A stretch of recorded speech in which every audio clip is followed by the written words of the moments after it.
ಎಲ್ಲರೂ ಚೆನ್ನಾಗಿದ್ದಾರೆ ಅನ್ಕೊಂತೀನಿ. ಮನೇಲಿರಿ, ಸೇಫ್ ಆಗಿರಿ, ಕೊರೋನಾದಿಂದ ದೂರ ಇರಿ.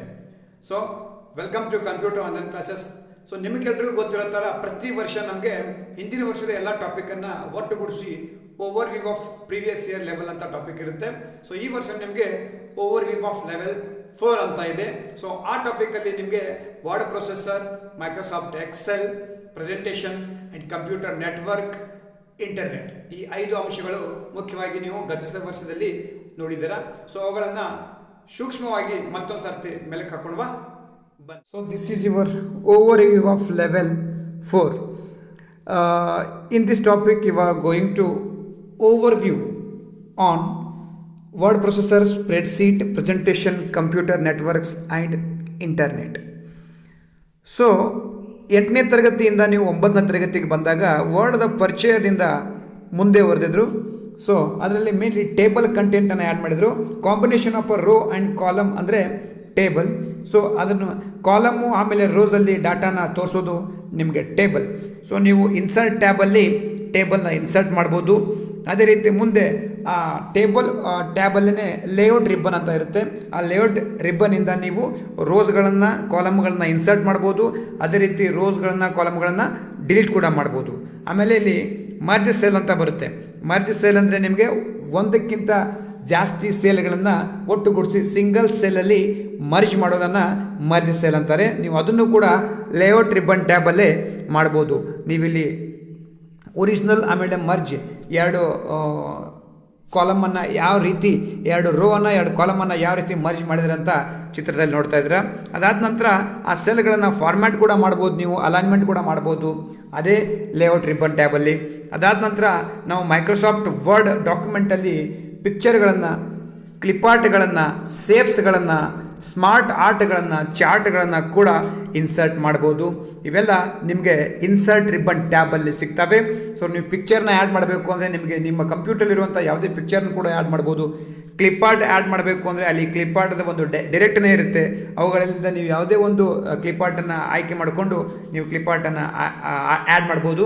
ಇನ್ನು ಇಲ್ಲಿ ವರ್ಡ್ ಆರ್ಟ್ ಅಂತ ಒಂದು ವಿಶೇಷವಾದಂಥ ಅಪ್ಲಿಕೇಶನ್ ಇದೆ. ಅದರಲ್ಲಿ ಪದವನ್ನು, ನೀವು ಟೈಪ್ ಮಾಡಿರುವಂಥ ಪದವನ್ನು ವಿಭಿನ್ನ ರೀತಿಯಲ್ಲಿ ಪ್ರದರ್ಶಿಸಲಾಗುತ್ತೆ. ಅದೇ ಒಂದು ಕಲಾತ್ಮಕವಾದಂತಹ ಪ್ರದರ್ಶನ ಇಲ್ಲಿ ವರ್ಡ್ ಆರ್ಟ್ನಿಂದ. ಸೊ ನೀವು ಅದನ್ನು ಕೂಡ click the WordArt, that WordArt insert ರಿಬ್ಬನ್ನಲ್ಲಿ ನಿಮಗೆ ವರ್ಡ್ ಆರ್ಟ್ ಆಪ್ಷನ್ ಸಿಗುತ್ತೆ. ಅದರಿಂದ ನೀವು ವಿವಿಧ ರೀತಿಯಾದ ಡಿಸೈನ್ಗಳನ್ನು ತಗೊಂಡು ನೀವು ವರ್ಡ್ ಆರ್ಟ್ಗಳನ್ನು ಚೂಸ್ ಮಾಡ್ಬೋದು. ಅದನ್ನು ಚೂಸ್ ಮಾಡಿದ ತಕ್ಷಣ ಟೆಕ್ಸ್ಟ್ ಎಂಟ್ರಿ ಮಾಡಿ ಓಕೆ ಅಂದರೆ ಆ ಡಿಸೈನ್ ನಿಮಗೆ ಆ ಟೆಕ್ಸ್ಟ್ಗೆ ಅಪ್ಲೈ ಆಗುತ್ತೆ. ಅದಾದ ನಂತರ ಟೆಕ್ಸ್ಟ್ ಬಾಕ್ಸ್ಗಳನ್ನು ನಾವು ಸೆಪ್ರೇಟಾಗಿ ಒಂದು ಟ್ಯಾಬ್ಯುಲರ್ ಟೆಕ್ಸ್ಟ್ ಬಾಕ್ಸನ್ನು ಕೂಡ ಮೈಕ್ರೋಸಾಫ್ಟ್ ವರ್ಡಲ್ಲಿ ಇನ್ಸರ್ಟ್ ಮಾಡ್ಬೋದು. And that is also in insert ribbon tab. ಅದಾದ ನಂತರ ನೀವು ಹೆಡರ್ ಫುಟರ್ ಬಗ್ಗೆ ಲಾಸ್ಟ್ ಇಯರ್ ನೋಡಿದ್ದೀರಾ. ಸೊ ಹೆಡರ್ ಫುಟರ್ ಬಗ್ಗೆ ನೀವು ಏನು ವಿಚಾರ ಮಾಡಬೇಕಂದ್ರೆ ಇಲ್ಲಿ ನೋಡಿ, ಈ ಪೇಜ್ದ ಕೆಳಗಡೆ ನಿಮಗೆ 4 ಪೇಜ್ ಅಂತ ಇದೆ. Karnataka residential educational institution society ಅಂತ ಇದೆ, ಇದು ಫುಟರ್. ಅದೇ ರೀತಿ ಮೇಲ್ಗಡೆ ನಿಮಗೆ ಇಲ್ಲಿ ಪೇಜ್ನ ಮೇಲ್ಗಡೆ ಇಲ್ಲಿ 10th ಅಂತ ಇದೆ. Chapter number 1 over view of level 4 ಅಂತ ಇದೆ. ಇದು ಹೆಡರ್. ನಾವು ಪುಟದ ಮೇಲ್ಗಡೆ ಎಲ್ಲ ಪುಟಗಳಿಗೂ ಕಾಣಿಸುವಂಥ ಒಂದು ಕಾಮನ್ ಪದವನ್ನು ಆ್ಯಡ್ ಮಾಡಿದರೆ ಅದು ಹೆಡರ್ ಆಗಿರುತ್ತೆ. ಅದೇ ರೀತಿ ಪುಟದ ಕೆಳಗಡೆ ನಿಮಗೆ ಪೇಜ್ ನಂಬರ್ ಇರ್ಬೋದು ಅಥವಾ ಯಾವುದಾದ್ರೂ ಕ್ಯಾಪ್ಷನ್ ನೀವು ಕೊಡೋದಿದ್ರೆ ಅದನ್ನು ಫುಟರ್ ಅಂತ ಕೊಡ್ಬೋದು.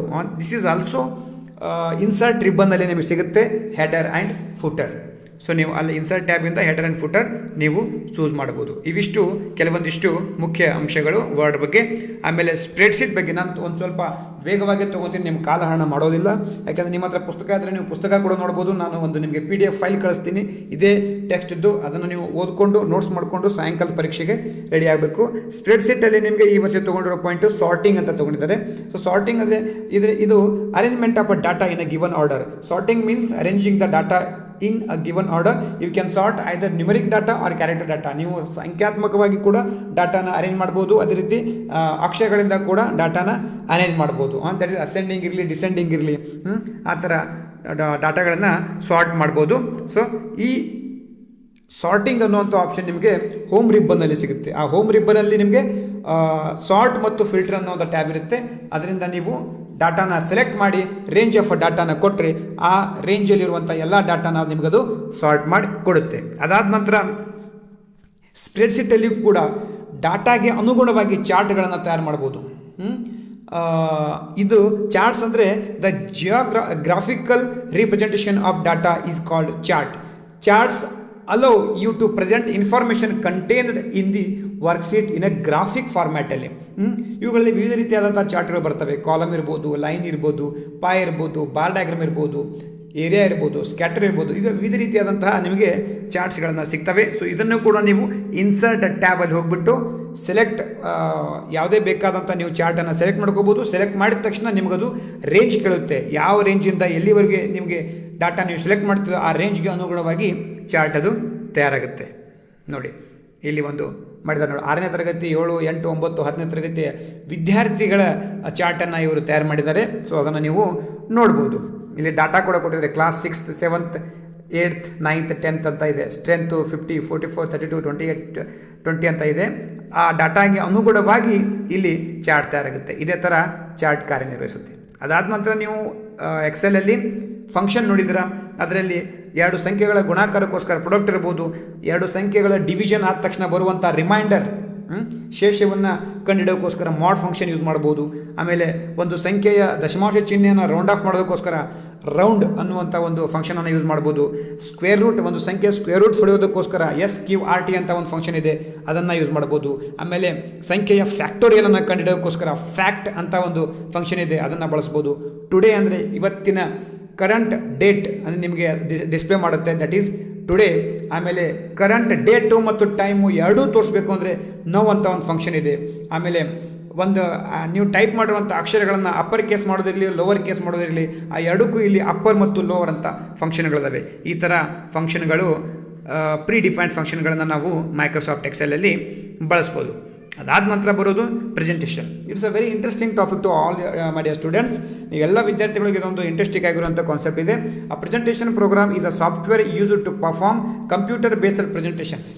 ನೀವು ನೋಡಿರ್ತೀರಿ ಎಲ್ಲದಪ್ಪ ಕಂಪ್ನಿಗಳಲ್ಲಿ ಅಲ್ಲಿ ಕೆಲವೊಂದಿಷ್ಟು ವಿಷಯಗಳ ಮೇಲೆ ಪ್ರೆಸೆಂಟೇಷನ್ ಕೊಡ್ತಿರ್ತಾರಲ್ಲ, ಅವು ಈ ರೀತಿಯಾದಂಥ ಮೈಕ್ರೋಸಾಫ್ಟ್ ಪ್ರೆಸೆಂಟೇಷನನ್ನು ಬಳಸಿ ಅದರಲ್ಲಿ ಸ್ಲೈಡ್ಗಳು ಬರ್ತವೆ. ನೀವು ಅದನ್ನು ಓಪನ್ ಮಾಡೋದು ಸ್ಟಾರ್ಟ್ ಬಟನಲ್ಲಿ ಎಲ್ಲ ಪ್ರೋಗ್ರಾಮ್ಸ್ಗಳಲ್ಲಿ ವರ್ಡ್ ಇರಲಿ, ಎಕ್ಸೆಲ್ ಇರಲಿ, ಪವರ್ ಪಾಯಿಂಟ್ ಇರಲಿ, ಡಾಟಾಬೇಸ್ ಇರಲಿ, ಇವೆಲ್ಲ ಸಿಗೋದು ನಮಗೆ ಸ್ಟಾರ್ಟ್ ಬಟನಿನ ಆಲ್ ಪ್ರೋಗ್ರಾಮ್ಸಲ್ಲಿ ಮೈಕ್ರೋಸಾಫ್ಟ್ ಆಫೀಸ್ ಅನ್ನುವಂಥ ಒಂದು ಗುಂಪಿನಲ್ಲಿ ನಿಮಗೆ ಇವೆಲ್ಲ ಮೈಕ್ರೋಸಾಫ್ಟ್ ಪ್ರೋಗ್ರಾಮ್ಸ್ಗಳು ಸಿಗ್ತಿರ್ತವೆ.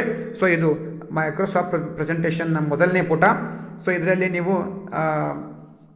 ಎಡಗಡೆ ನೋಡ್ಬೋದು ಸ್ಲೈಡ್ಸ್ ಅಂತ ಇದೆ. ಆ ಸ್ಲೈಡ್ಸಲ್ಲಿ ನೀವು ವಿವಿಧ ರೀತಿಯಾದಂಥ 1, 2, 3, 4 ಸ್ಲೈಡ್ಸ್ಗಳನ್ನು ಆ್ಯಡ್ ಮಾಡ್ಬೋದು, ಇನ್ಸರ್ಟ್ ಮಾಡ್ಬೋದು, ಡಿಸೈನ್ ಮಾಡ್ಬೋದು, ಆ್ಯನಿಮೇಟ್ ಮಾಡ್ಬೋದು. ಓಕೆ, ಇಲ್ಲಿ ನೋಡಿ ಹೊಸ ಸ್ಲೈಡನ್ನು ನೀವು ಎಂಟ್ರ್ ಹೊಡೆದ್ರೆ ಸಾಕು, ಹೊಸ ಸ್ಲೈಡ್ ಆ್ಯಡ್ ಆಗುತ್ತೆ. ಬೇಡ ಅಂಬುದು ನಿಮಗೆ ಸ್ಲೈಡ್ ಅನ್ನುವಂಥ ಒಂದು ಟ್ಯಾಬ್ ಇದೆ, ಅದರಲ್ಲಿ ನ್ಯೂ ಸ್ಲೈಡ್ ಕೂಡ ಆ್ಯಡ್ ಮಾಡ್ಬೋದು. ಅಲ್ಲಿ ಬೇರೆ ಬೇರೆ ರೀತಿಯಾದಂಥ ಲೇಔಟ್ಗಳನ್ನ ಕೂಡ ನೀವು ಆಯ್ಕೆ ಮಾಡ್ಕೋಬೋದು. ಓಕೆ, ಇಲ್ಲಿ ನೋಡಿ ವಿವಿಧ ರೀತಿಯಾದಂಥ ಲೇಔಟ್ಗಳು ಕೂಡ ನಿಮಗೆ ಅಲ್ಲಿ ಅವೈಲೇಬಲ್ ಇದ್ದಾವೆ. ಅದೇ ರೀತಿ ಟೆಕ್ಸ್ಟ್ ಬಾಕ್ಸ್ಗಳನ್ನ ಕೂಡ ಯಾವ ರೀತಿ ನಾವು ವರ್ಡಲ್ಲಿ ಟೆಕ್ಸ್ಟ್ ಬಾಕ್ಸನ್ನು ಆ್ಯಡ್ ಮಾಡ್ತಾ ಇದ್ವು, ಅದೇ ರೀತಿ ಟೆಕ್ಸ್ಟ್ ಬಾಕ್ಸನ್ನು ಕೂಡ ನಾವು ಈ ಒಂದು ಸ್ಲೈಡಲ್ಲಿ ಆ್ಯಡ್ ಮಾಡ್ಬೋದು. ಅದರ ಮೇಲೆ ಕ್ಲಿಕ್ ಮಾಡಿದರೆ, ಆ ಟೆಕ್ಸ್ಟ್ ಬಾಕ್ಸ್ ಮೇಲೆ ಕ್ಲಿಕ್ ಮಾಡಿದರೆ ನೀವು ಟೈಪಿಂಗನ್ನು ಸ್ಟಾರ್ಟ್ ಮಾಡ್ಬೋದು. ನೀವು ಟೈಪ್ ಮಾಡಿರೋ ಕಂಟೆಂಟು ನಿಮಗಲ್ಲಿ ಮಾನಿಟರ್ ಮೇಲೆ ಕಾಣಿಸುತ್ತೆ. ಓಕೆ, ಆಮೇಲೆ ನೀವು ಅದ್ರ ಮೇಲೆ ರೈಟ್ ಕ್ಲಿಕ್ ಮಾಡಿದರೆ, ಸ್ಲೈಡನ್ನು ಸೆಲೆಕ್ಟ್ ಮಾಡಿಕೊಂಡು ರೈಟ್ ಕ್ಲಿಕ್ ಮಾಡಿದರೆ ನಿಮಗೆ ಆ ಸ್ಲೈಡನ್ನು ಡಿಲೀಟ್ ಮಾಡುವಂಥ ಆಪ್ಷನ್ ಕೂಡ ನಿಮಗೆ ಅಲ್ಲಿ ಕಾಣಿಸುತ್ತೆ. ನೀವು ಆ ಸ್ಲೈಡನ್ನು ಏನು ಮಾಡ್ಬೋದು, ಡಿಲೀಟ್ ಮಾಡ್ಬೋದು.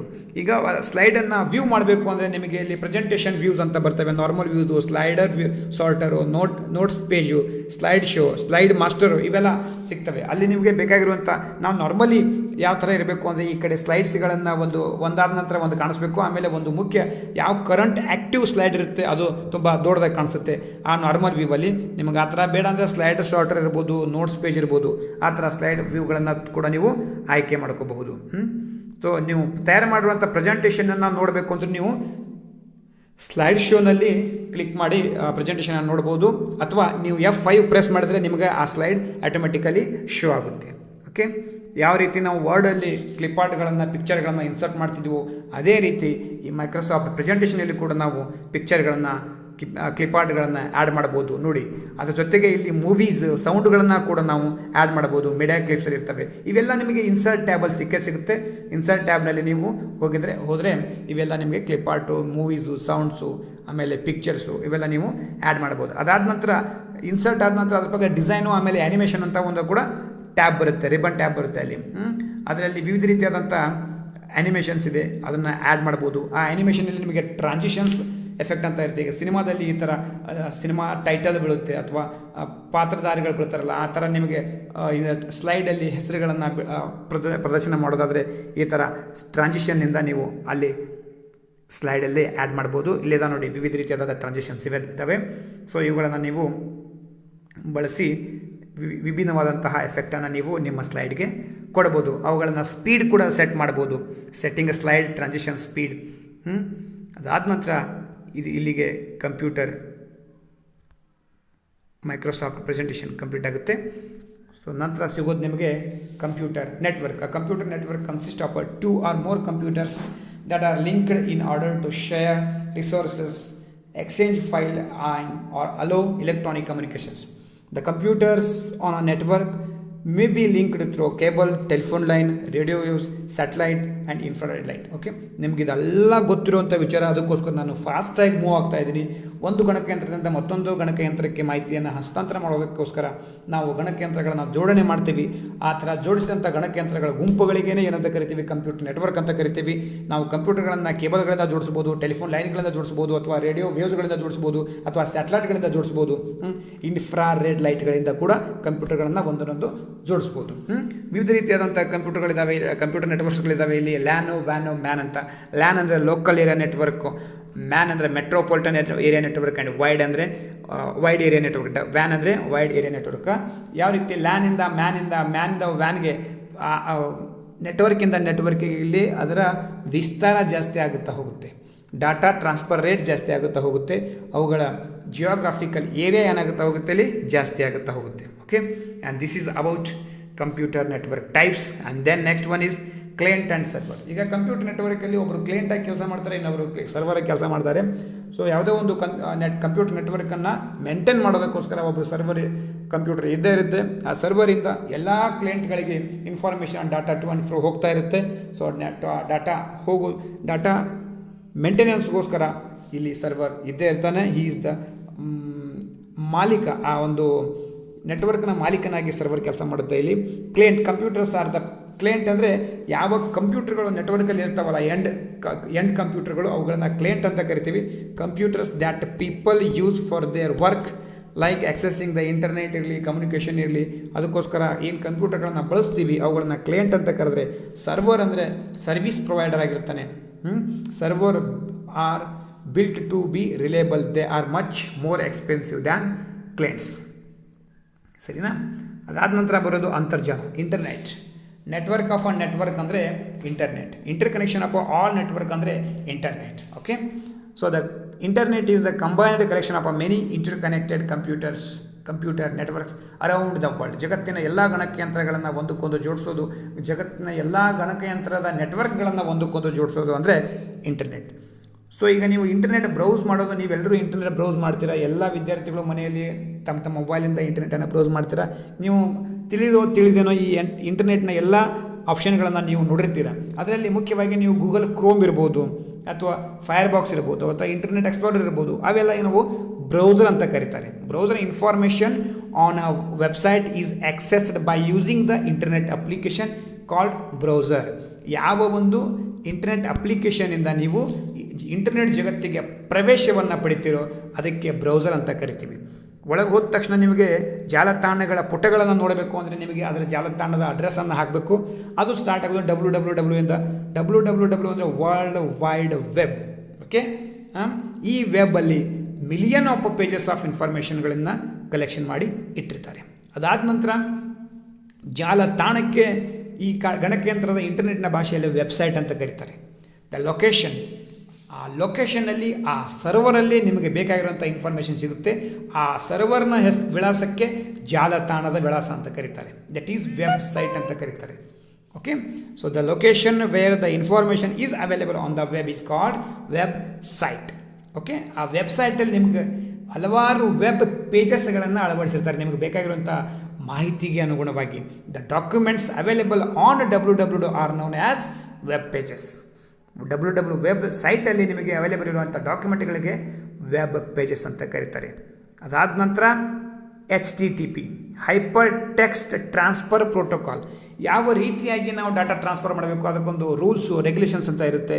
ಆ ರೀತಿಯಾದಂಥ ನಿಯಮಗಳ ಒಟ್ಟುಗೂಡಿದಂಥ ಪ್ರೋಟೋಕಾಲ್ಸ್ಗಳಿರ್ತವೆ. ಅವುಗಳಿಗೇನೆ ನಾವು ಹೈಪರ್ ಟೆಕ್ಸ್ಟ್ ಟ್ರಾನ್ಸ್ಫರ್ ಪ್ರೋಟೋಕಾಲ್ ಅಂತ ಕರಿತೀವಿ. The internal structure of the world wide web is built on a set of rules called HTTP. URL ಅಂದರೆ ಯೂನಿಫಾರ್ಮ್ ರಿಸೋರ್ಸ್ ಲೊಕೇಟರ್. ನೀವು ನಿಮ್ಮ ವೆಬ್ಸೈಟ್ ಅಡ್ರೆಸ್ಸನ್ನು ಆಕ್ಸೆಸ್ ಮಾಡೋದು ಈ URL. ಈ URL ಇಂದ ನಾವು ಆ ವೆಬ್ಸೈಟನ್ನು ಆಕ್ಸೆಸ್ ಮಾಡ್ಬೋದು. That's why a website is accessed by using the website address called the URL, uniform resource locator. And last one is hyper link.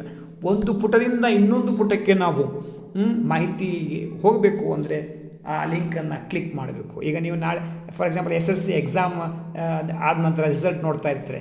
SSLC exam result 2021 ಅಂತ ಇರುತ್ತೆ. ಅದ್ರ ಮೇಲೆ ಕ್ಲಿಕ್ ಮಾಡಿದ ತಕ್ಷಣ ಒಂದು ಪೇಜ್ ಓಪನ್ ಆಗುತ್ತೆ. ಅಲ್ಲಿ ನೀವು ರಿಜಿಸ್ಟರ್ ನಂಬರ್ ಹಾಕ್ತೀರಾ. ರಿಜಿಸ್ಟರ್ ನಂಬರ್ ಓಪನ್ ಹಾಕಿದ ತಕ್ಷಣ ನಿಮ್ಮ ರಿಸಲ್ಟ್ ನಿಮಗೆ ಡಿಸ್ಪ್ಲೇ ಆಗುತ್ತೆ.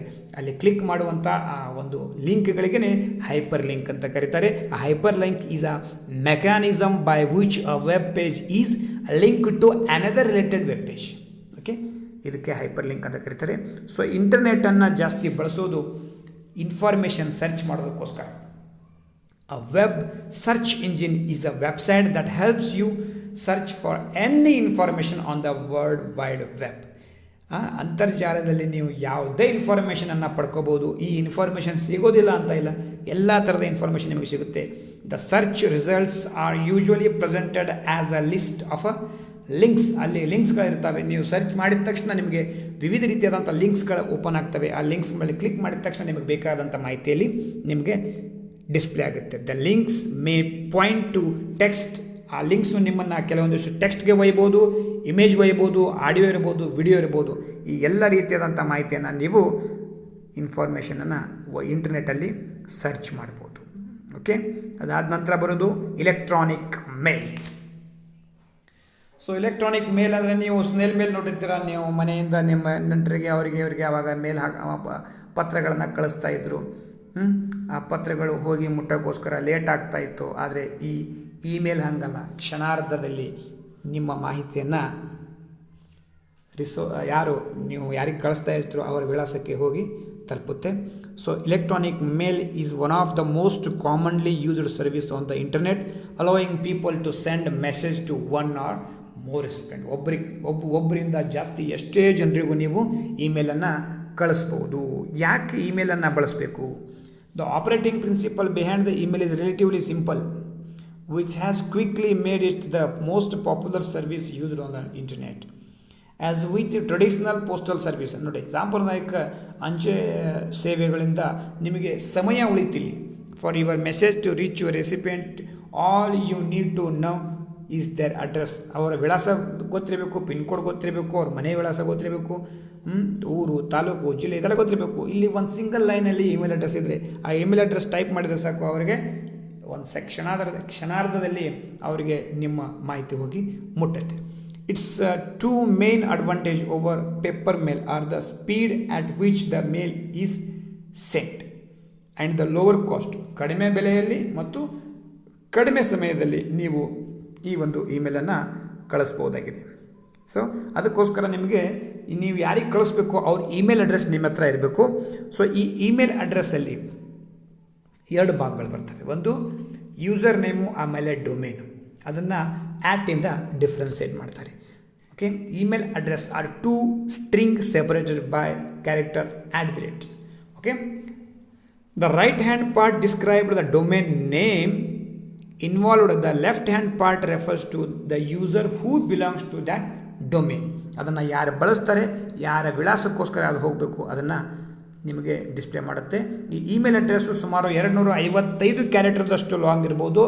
ಇದರಲ್ಲಿ ಲೋವರ್ ಕೇಸ್ ಬಳಸ್ಬೋದು, ಎದಿಂದ ಜೆಡ್ವರೆಗೂ.